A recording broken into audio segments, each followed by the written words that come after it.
네, 오늘 말씀은 솔로몬의 성전, 솔로몬의 궁전, 솔로몬이 살았던 집에 대해서 우리가 지금 보고 있는데, 우리는 항상 생각을 해봐야 돼요. 왜 성경 말씀에 이것이 기록되었는가? 우리가 성경 말씀을 연구해 보면 알겠지만, 성경 말씀은 우리가 알 필요가 없는 것에 대해서는 심각할 정도로 기록을 안 해놨어요. 그래서 우리가 성경 말씀을 읽다 보면 이해가 안 되는 부분이 있어서 성경학자들이 그 당시에 성경이 쓰여졌을 당시의 시대와 역사적 배경을 막 연구를 해가지고 성경을 더 이해가 잘 되게 하는 경우가 분명히 있어요. 분명히 성경 말씀 우리는 위주로 신앙생활을 하지만 성경을 읽다 보면 역사적 배경이라든지 이런 게 없으면 도저히 성경이 이해가 안 되는 순간들이 있어요. 근데 이것은 왜 그러냐면 그만큼 성경 말씀이 성경의 진리를 전파하는데 필요가 없다고 생각되는 부분은 과감할 정도로 편집을 해요. 성경의 특징이에요. 굉장히 편집이 잘 돼 있다. 그런데 이렇게 성경은 우리에게 별로 알려주고 싶지 않은 건 잘 안 알려주거든요. 네? 그 당시 시대 상황이 어땠는지, 그 당시 왕의 이름이 어땠는지, 중요하지 않으면 애굽 왕도 이름이 있잖아요. 원래 막 시삭이라든지 이런 애들은 이름이 있는데 애굽 왕도 이름이 없어. 왜? 너희들이 알 필요가 없으니까. 모세 시대 때 애굽 왕이 어떤 왕이었는지 우리가 알 수가 없어요. 예. 뭐 추측에 따라 람세스다 이렇게 하지. 근데 이제 우리는 알 수가 없어요. 알 수가 없어요. 근데 왜 솔로몬의 궁전에 대해서는 이렇게 자세하게 기록해서 너무 자세하게 기록해서 우리가 머리가 아플 지경이잖아요. 그쵸? 머리가 아플 지경이잖아요. 이건 무슨 따라서 만들어라는 건지 뭐 따라서 건축을 하라는 건지 도대체 무슨 의미일까?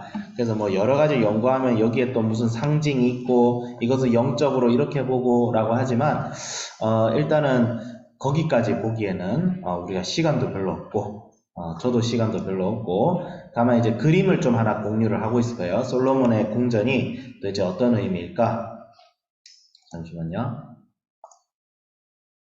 여기 하나 공유를 할게요. 이미지를. 보이시나요? 선생님들 잘 보여요? 기록이 되고 있다는데 이것 좀 확인 눌러줄래 누가? 가서 확인 좀 눌러주세요. 자, 그쵸? 지금 이 위에 보이는 게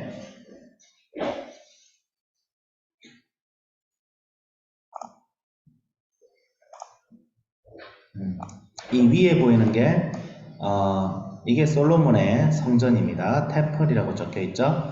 위에 솔로몬의 템플이고 여기 뭐 이제 제단이 있고 우리가 이렇게 쭉쭉 갑니다. 근데 중요한 거는 솔로몬의 성전과 솔로몬의 궁전이 이렇게 이어져 있어요. 예.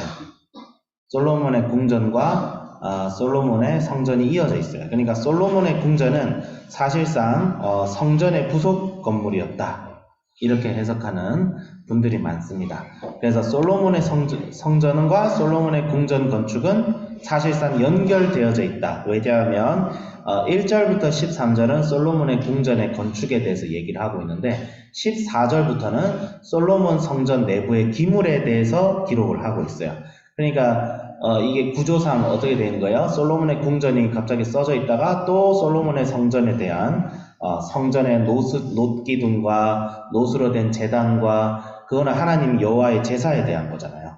근데 이것이 솔로몬의 궁전과 함께 기록이 되었다는 것은 우리에게 주어지는 메시지가 뭐예요? 솔로몬의 궁전 건축도 결국 하나님의 성전 건축 역사의 일부였다라고 보면 됩니다. 그럼 이게 어떻게 하나님의 건축의 역사의 일부가 되는가? 이걸 또 그림으로 보면서 얘기하면 되는데 일단 문당 부분한 거를 먼저 얘기할게요. 1절부터 2절은 성전, 궁전 건축의 개요. 그러니까 건물을 건축하는데 13년이 걸렸어요. 솔로몬의 궁전이 건축이 된 지 13년이 됐어요. 그러니까 성전 건축이 7년이 걸렸고 궁전 건설에 13년이 걸렸으니까 총 20년의 공사 기간을 가졌어요. 이거는 솔로몬의 치세의 절반에 해당돼요. 예, 솔로몬이 약 40년간을 다스렸다고 우리가 추측을 할 수 있는데 그 중에 절반을 성전을 건축하고 자기 궁전을 건축하는데 했다. 그래서 얼핏 보면 이 솔로몬 궁전을 건축하는데 13년이 걸려 성전은 건축하는데 7년이 걸렸고 야 솔로몬 나쁘네 그렇게 생각을 할 수가 있어요. 근데 그렇지가 않아요. 사실은 그렇지가 않아요. 왜냐하면 솔로몬의 궁전은 하나님의 성전을 기능을 위해서 존재했던 것으로 우리가 추측을 할 수 있어요. 그렇기 때문에 이렇게 기록이 된 거거든요. 그래서 2절부터 6절은 기둥과 낭실들. 그러니까 솔로몬 궁전에는 굉장히 방들이 많았어요. 많은 방들이 있었어요. 그 다음에 7절에는 재판실, 8절에는 솔로몬 파라오, 그러니까 솔로몬의 아내였던 여성 파라오의 방이 있었고, 9절에서 12절은 궁전 건축에 쓰여진 재료들에 대해서 얘기를 하고 있어요. 그래서 1절부터 12절을 솔로몬 궁전 건축이라고 주제를 잡을 수가 있겠죠. 근데 솔로몬의 성전은 뭐랑 이어져 있냐면, 솔로몬의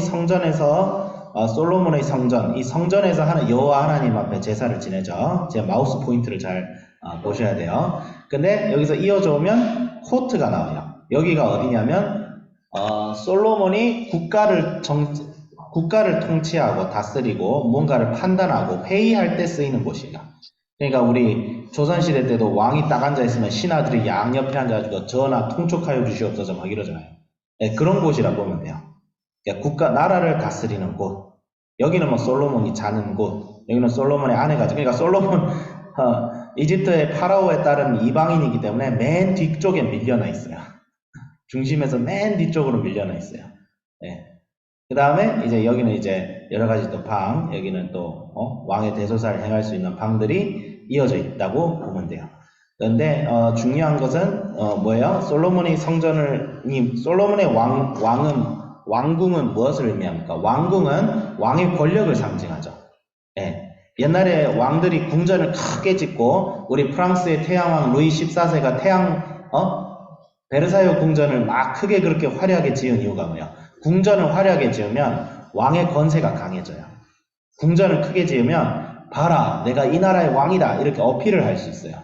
자금성 가봤죠? 중국 황제가 살던 자금성 엄청나게 큽니다. 거긴 하나의 도시예요. 도시.